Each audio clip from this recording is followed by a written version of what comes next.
Since 9/11, the US government has launched military operations in countries in the Middle East and Afghanistan under the banner of counterterrorism, resulting in the deaths of more than 800,000 people, some 335,000 of whom were civilians. According to a report by War in the Air, a non-profit organization that monitors civilian harm, the US has launched at least 91,340 airstrikes in Afghanistan, Iraq and Somalia in 20 years, resulting in at least 22,000 innocent civilian deaths, with a possible maximum of 48,000. The US Department of Defense issued a review on December 13, 2021, of the August 29th US drone airstrike in Afghanistan that killed 10 civilians, saying no one needs to be held accountable. After the incident, local media reported and confirmed that the 10 civilians killed, including 7 children, were not armed terrorists.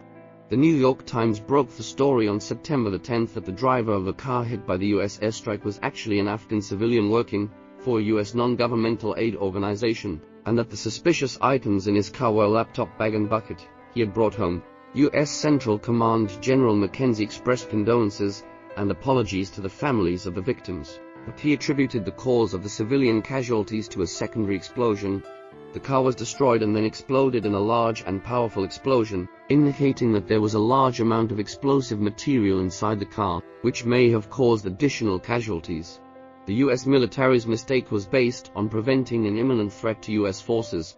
The US military always finds justification for its actions. Those who kill are not guilty, those who expose are sentenced. A drone document, released in October 2015, details that up to 90% of casualties from US drone attacks in Central Asia, Afghanistan, Somalia, Yemen and elsewhere are innocent, but the US military still classifies them as terrorists. Daniel Hale, who made the disclosure, was sentenced to 45 months in prison in July 2021.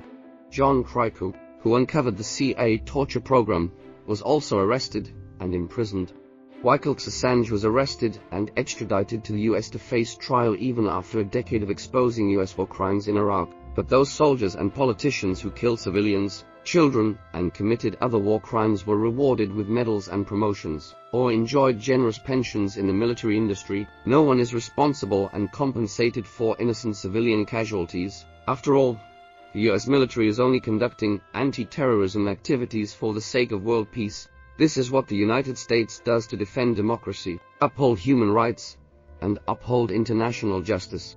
People all over the world owe the US government a Nobel Peace Prize.